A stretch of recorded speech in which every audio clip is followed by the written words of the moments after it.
Gold, trusted gold buyers. మీరు తాకట్టు పెట్టిన బంగారాన్ని విడిపించి ఈ రోజు ఉన్న మార్కెట్ ధరకు కొనబడను.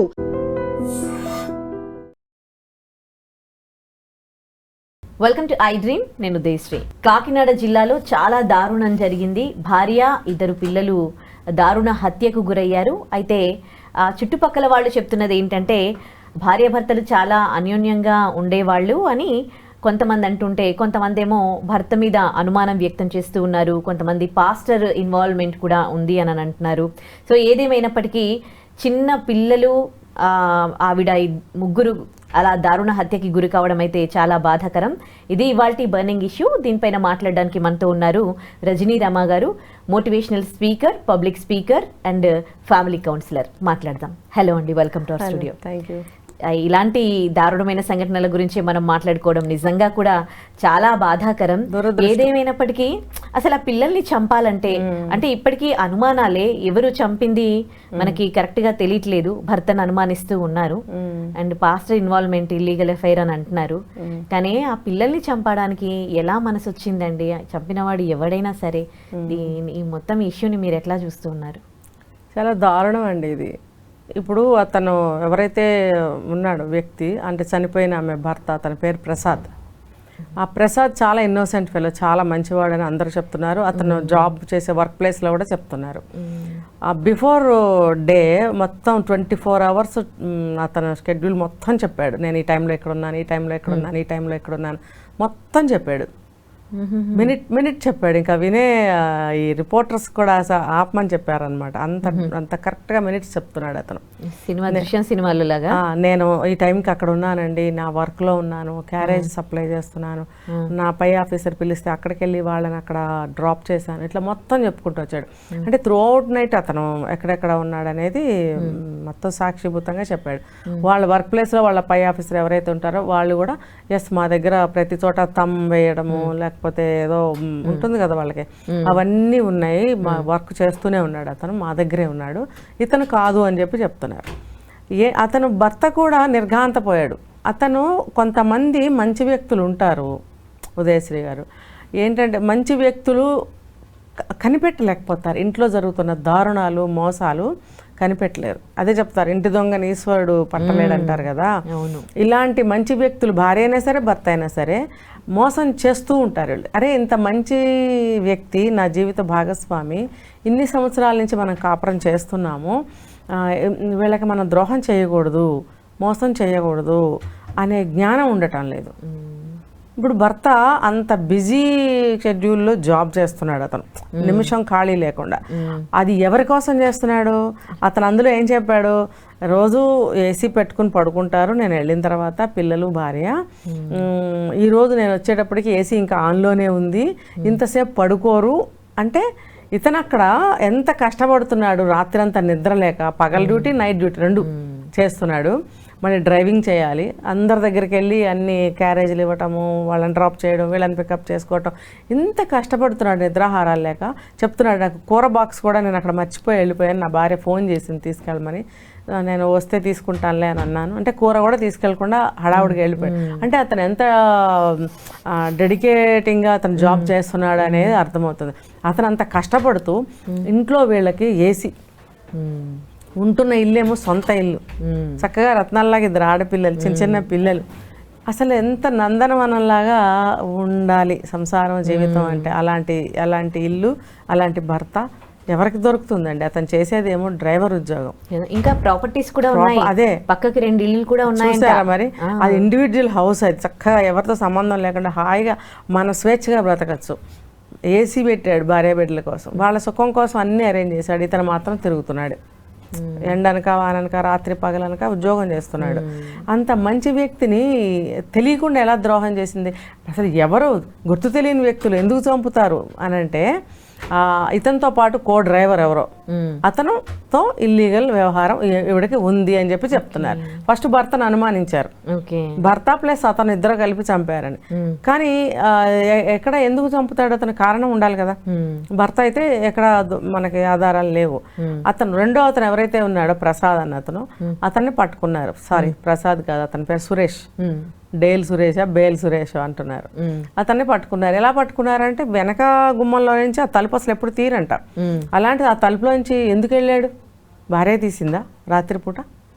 లేకపోతే అతనే తలుపులు పగలగొట్టుకుని వెళ్ళాడా? తలుపులు పగలగొట్టుకుని వెళ్ళాల్సిన అవసరం ఏముంది? ఎఫ్ఐఆర్ అయితే ఉంది కదా, నేను వస్తున్నానంటే తలుపు తీస్తుంది కదా.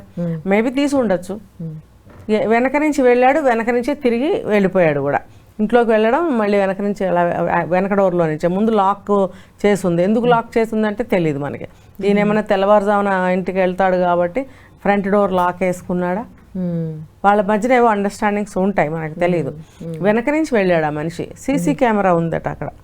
సీసీ కెమెరాలో మొత్తం అతను రావడం వెళ్ళడం కనపడింది. అయితే ఇతను సురేష్ అన్న అతను కాకుండా ఇంకొక వ్యక్తితో, వేరే వ్యక్తితో కూడా ఈవిడ మాట్లాడుతుంది. మేబీ అతనితో కూడా వ్యవహారం అన్న అఫైర్ ఉందా అనేది మనకు తెలీదు, వాడికి తెలిసి ఉంటుంది.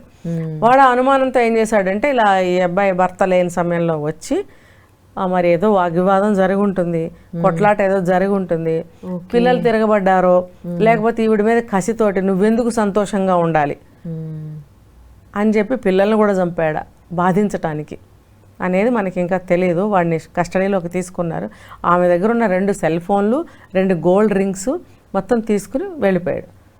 వీళ్ళు ఆ ఫోన్ ఆధారంగా కనిపెట్టి వాడిని పాలకొల్లు ప్రాంతంలో అరెస్ట్ చేశారు. అసలు ఆ ఆడమనిషి మీద నీకేం రైట్స్ ఉన్నాయి? అతను పరాయి పురుషుడు భార్య, నువ్వు పెట్టుకున్నదే ఇల్లీగల్ ఎఫ్ఐఆర్ కాంటాక్ట్. ఈమె మళ్ళీ ఇంకొకరితో మాట్లాడితే నీకేంటి? అదే కదా, నువ్వేం చేస్తున్నావు? అసలు నీకే పెట్టుకున్న రిలేషన్షిప్ ఏంటి? నువ్వు పెట్టుకున్నావు, కనిష్టం ఇంకొకరితో పెట్టుకుంటుంది. నువ్వేమైనా జెన్యున్ భర్తవా అన్న? అసలు భర్తకే కన్ను కప్పి ఇవిడ చేస్తుంది, భర్తే నోరు మూసుకొని కూర్చున్నాడు అక్కడ. అసలు నీకేంటి ఇక్కడ? భర్త చేయాలి ఆ పని ఏదైనా చేస్తే. అసలు నువ్వే ఎవరు? ఇప్పుడు వాడికి కఠినంగా శిక్షలే ఉంటాయి. ఇప్పుడు వాడికి ఏం అవసరం వచ్చింది? అంత పగ, అంత ప్రతీకారం, అంత కోపం. మళ్ళీ సెల్ ఫోన్లు, రింగ్స్ ఆమె దగ్గర దొరికినవి కూడా తీసుకుని పారిపోయాడు. అంటే ఏంటంటే ఇలాంటి వాళ్ళు ఎదురు డబ్బులు కూడా తీసుకుని పోతుంటారు. నీ దగ్గర డబ్బులు ఏమైనా ఉంటాయి ఇవ్వు అని కూడా తీసుకుని పోయే రకాలు ఉంటారు. ఎందుకంటే ఏదో సామెత చెప్పినట్టు వాడే ఒక వెధవ, బికారి వెధవ, వాడికి డబ్బులు కావాలి తాగడానికో తందనాలు ఆడటానికో. ఇలాంటి అఫైర్లు పెట్టుకున్న వాళ్ళ దగ్గర నుంచి డబ్బులో ఏవో తీసుకుపోతూనే ఉంటారు. మరి కాకపోతే చంపింది సరిపోకుండా మరి రింగ్స్, ఫోన్స్ కూడా పట్టుకెళ్ళిపోయాడు.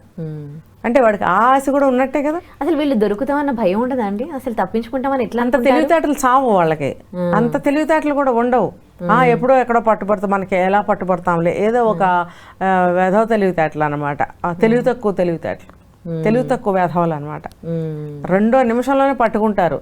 అసలు వాళ్ళు రేపు రోజు లేచిన దగ్గర నుంచి ఎన్ని కేసులు జరుగుతున్నాయి, ఇమ్మీడియట్గా పట్టుకుంటున్నారు, ఇమ్మీడియట్గా వాళ్ళని కస్టడీలోకి తీసుకుంటున్నారు, రిమాండ్కి పంపిస్తున్నారే, చూస్తున్నారుగా. అంటే ఈజీగా జైలు నుంచి బయటకు వచ్చేస్తామన్న అందరూ రాగలుగుతారా? ఇన్ఫ్లుయెన్స్ ఉండి లేకపోతే ఒక బెయిల్కి పెట్టుకుంటే ఎవరు కొంతమందికి మాత్రమే దొరుకుతుంది, అందరికీ వస్తుందా? ముఖ్యంగా ఇలాంటి టికాణా లేని వేధవాళ్ళకి బెయిల్స్ వచ్చేస్తాయా? ఎందుకు ఇస్తారు? ఇవ్వరు. ఆయన కఠిన చట్టాలు లేవు కదండి. ఎన్ని సంవత్సరాలు ఉంటాడు? ఉంటే 4-5 సంవత్సరాలు ఉంటాడు, వచ్చేస్తాడుగా బయటికి. చంపినా కానీ మన దగ్గర కఠిన చట్టాలు ఏం లేవు కదా. చూడాలి, చట్టాలు కఠినతరం చేయాలి. ఇలా వదిలేస్తుంటే ఈ నీచులు ఇలా పెరిగిపోతున్నారు, క్రిమినల్స్ పెరిగిపోతున్నారు. ఇప్పుడు అదే నేను ఇందాక చెప్పింది, మన ఇండియాలో నేరస్తులు పెరిగిపోతున్నారు. ఆడవాళ్ళు, మగవాళ్ళు, పిల్లలు, పెద్దవాళ్ళు అందరు నేరస్తులు పెరిగిపోతున్నారు. హత్యలు జరుగుతున్నాయి, మరి అత్యాచారాలు జరుగుతున్నాయి, దొంగతనాలు. ఒకటేంటి, అసలు మన భారతదేశానికి వీళ్ళందరూ చీడ పురుగుల్లాగా చెడ్డ పేరు తీసుకొస్తున్నారు. మధ్యలో పిల్లల్ని బలి తీసుకున్నారు కదా పాపం. ఆ పిల్లలు ఏం చేశారు? ఇప్పుడు ఈ ఇన్సిడెంట్ నుంచి నేర్చుకోవాల్సిన నీతి ఏంటంటే, ఈవిడే కోరికను కొంచెం కంట్రోల్లో ఉంచుకుంటే ఇవాళ అంత మంచి ఫ్యామిలీ, అంత మంచి భర్త, డబ్బులకి ఏం కొదవలేదు, ఆస్తిపాస్తులు ఉన్నాయి, 3 ప్రాణాలు పోయాయా కదా. ఏం సాధించారు? అసలు ఎంత మంచి వ్యక్తి అని అంటున్నారంటే అందరూ. భార్యని పేరు పెట్టి కూడా పిలవకుండా మనం బుజ్జి బుజ్జి అంటాం కదా, అటు సైడ్ బుల్లి బుల్లి అంటారు. అసలు బుల్లి అని చెప్తున్నాడు. అసలు ఎంత ముద్దుగా, ఎంత ప్రేమగా, అసలు ఆయన భర్త దొరుకుతాడా? పనులు కూడా చేసి పెట్టేవాడు కదా. ఇంకొక 10 ఏళ్ళు అయితే ఆవిడకి కోరికలన్నీ ఉంటాయా? అదే కదా. ఆ తర్వాత పరిస్థితి ఏంటని ఆలోచించిందా? ప్రాణాలే కోల్పోయిందిగా. ఇలాంటి పరిస్థితి వస్తుందని తను కూడా ఇప్పుడు మనం ఏం బిలీవ్ చేయాలంటే, మనం ఇప్పుడు భగవంతుడు లేడు అని మనం చెప్పలేము కదా. భగవంతుడు ఉన్నాడు. ఆయన ఏం చేస్తాడంటే ఇలా చెడ్డ బుద్ధి ఉన్న ఏ వ్యక్తినైనా ఏదో ఒక విధంగా తీసేస్తాడు భూమి మీద నుంచి. ఇప్పుడు ఆవిడ చేసిన తప్పేగా, కాబట్టి ఆవిడని భగవంతుడు తీసేశాడు అనుకో, కాకపోతే ఇంకో మనిషి ద్వారా చేయించాడు. ఈ తప్పులు చేయడము, ఆ ప్రమాదాల్లో ఇరుక్కోవడము, జీవితాలనే కోల్పోవడము, కుటుంబాలని కోల్పోవడము. ఇప్పుడు మనకి ఇంతకుముందు ఎక్కడ జగిత్యాల ఎక్కడ మహబూబ్ నగర్ దగ్గర ఎక్కడో జరిగింది. ఇట్లానే ముగ్గురు పిల్లలు విషం పెట్టి చంపేసి ప్రియుడితో లేచి వెళ్ళిపోయింది. పిల్లలు ఏం చేశారమ్మా నీకు, వాడు పెంచుకుంటాడుగా, నువ్వు కదా. అతను ఆ భర్త కూడా చాలా చాలా మంచి మంచి ఆయన తినలేదు. అదే చివరికి పెరుగన్నం పెట్టి చంపలేదు, వాళ్ళకి టవల్ తోటి ఇట్లా చేసి చంపేసింది ముగ్గురిని కూడా. అది అబద్ధం చెప్పింది కదా, అబద్ధం చెప్పింది. ఇప్పుడు అంత మంచి భర్త, నువ్వు పోయావు అనుకో, అతను పెంచుకుంటాడుగా, నువ్వు పోతే పోయావులే నాకు పిల్లలు మిగిలారని చక్క సంతోషంగా పెంచుకుంటాడుగా, వాళ్ళ అమ్మనో పెన్నమ్మనో దగ్గర పెట్టుకుని పిల్లల్ని పెంచుకుంటాడు కదా. ఎందుకమ్మా పిల్లల్ని చంపుతున్నారు ఏంటి మాయరోగాల పోయే కాలాల? ఎలా మర్చిపోతారు? తను అంటే ప్రెగ్నెంట్ ఉన్నప్పుడు, డెలివరీ అయినప్పుడు ఆ పెయిన్స్ అన్ని రోజులు మోసింది, how can do they forget అని అసలు ఐ ఫీల్ వండర్. మరి ఇంట్రాగేషన్లో వాళ్ళని అడుగుతున్నారా, వెళ్ళు ఈ ప్రశ్న అడుగుతున్నారా? నువ్వమ్మా నువ్వు వెళ్ళు, తప్పేం లేదు, నువ్వు వెళ్ళు, నీకు ఉండబుద్ధి కావట్లేదు, నువ్వు వెళ్ళిపోయావు, వెళ్ళు, ఎందుకమ్మా పిల్లల్ని చంపావని అడుగుతున్నారా ఎవరైనా? ఇంట్రాగేషన్లో అడుగుతున్నారా? కనీసము ఒక్క స్త్రీ నుంచైనా ఇలాంటి సమాధానాన్ని రాబట్టగలిగితే మిగతా అన్ని కేసుల్లో దీన్ని మనం వర్తింపజేసుకోవచ్చు ఈ సమాధానాన్ని. ఓహో ఈ కారణం వల్ల, ఈ అభిప్రాయం వల్ల పిల్లల్ని చంపుతున్నారు అనేది మాకు ఒకటి తెలిసి వస్తుందిగా. కరెక్ట్. అలాగా పిల్లల్ని చంపేస్తున్నారు. ఇప్పుడు వీడికి అడ్డం వచ్చారు కాబట్టి వీడి పిల్లల్ని చంపేశాడు, ఎవడ మధ్యలో వేద పిల్లలు, వాడికి ఏం అడ్డొచ్చారు ఈ పిల్లలు? నీ కోపం వచ్చింది పోనీ అమ్మాయిని ఏదో చేసావు, ఈ పిల్లలు ఏం చేశారు బాబు నేను?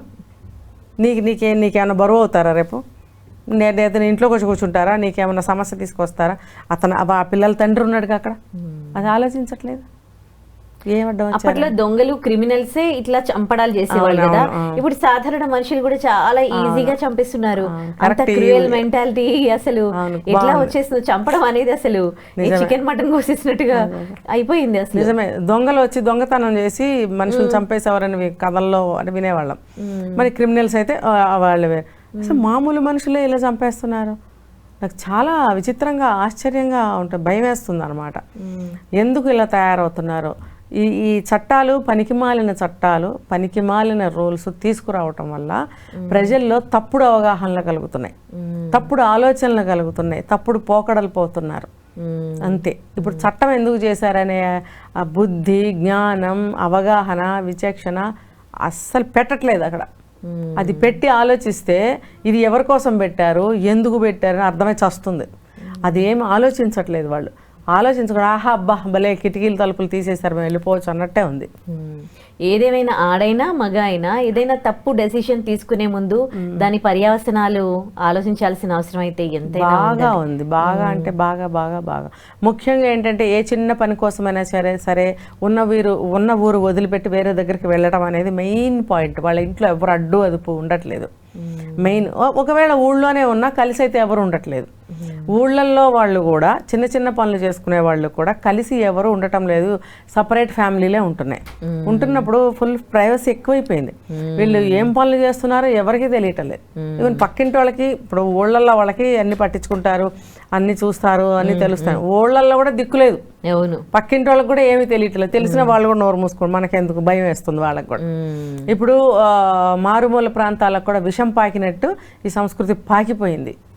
పాకిపోవడం వల్ల విచ్చలవిడితనం, అతి స్వేచ్ఛ, నిర్భయత్వం అంటే భయం లేకపోవడం ఇవన్నీ వచ్చేసాయి ప్రజల్లో.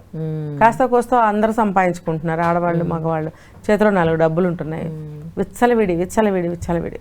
అందుకే మన పద్ధతి, మన సంస్కృతి, మన కల్చర్ని కాపాడుకోవాల్సిన అవసరం కూడా ఉంది అని అనిపిస్తుంది ఇట్లాంటి ఇన్సిడెంట్స్ జరిగినప్పుడు. అయితే పాటించుకున్న వాళ్ళు బాగుంటారు, పాటించుకున్న వాళ్ళు పోతారు. రైట్. దాన్ని పట్టుకుని కూర్చొని నువ్వు పాటించు అని సొంత మనుషులకు కూడా మనం చెప్పుకోలేని రోజులు వచ్చినాయి ఇప్పుడు. ఎవరికి వాళ్ళు తెలుసుకుని మనం ఇప్పుడు అడ్డమైన తిండి తినకుండా ఉంటే మన ఆరోగ్యం బాగుంటుంది అని అనుకున్నవాడు తినడు, వాడు ఆరోగ్యం బాగుంటుంది. ఏమవుతుంది అని తిన్నా వాళ్ళ ఇప్పుడు ఈ విషయం కూడా ఇంతే. పాటించుకున్న వాళ్ళు సేఫ్ గా ఉంటారు, లేదనుకోపోతారు. కరెక్ట్. మనం చెప్పే రోజులు కానే కావు. మనం ఇంకా ప్రయత్నాలు చేస్తున్నాము, సమాజానికి కాస్త మంచి వాతావరణం తీసుకురావాలని చెప్పి ప్రయత్నాలు చేస్తున్నాం ఇలా కూర్చుని. కంఠశోష అనమాట. తెలుసుకుంటే వాళ్ళ జీవితాలు బాగుంటాయి, లేకపోతే పోతారు. తెలుసుకోవాలని కోరుకుందామండి. ఏం చేస్తాం అంతకు మించి. Thank you so much. నిజంగా ప్రస్తుతం ఉన్నటువంటి సమాజం దేనికి ప్రయారిటీ ఇస్తుంది? ఆర్థిక సంబంధాల చుట్టూ మాత్రమే తిరుగుతుంది. మళ్ళీ ఎన్నికలంగానే చాలా విరక్తి కలుగుతాను. మంచి అనిపిస్తుంది కదా, లేడీస్ కూడా ఛాలెంజింగ్ జాబ్స్ చేసినప్పుడు చాలా బాగుంటది. ట్రాఫిక్ అసిస్టెంట్స్ గా నియమించిన ట్రాన్స్జెండర్స్ అందరితో సాల్యూట్ చేయించుకుంటున్నారు. ఫుడ్ డెలివరీ ఇవ్వటానికి వెళ్ళినటువంటి డెలివరీ బాయ్ అనిల్ పై కళ్ళ ముందు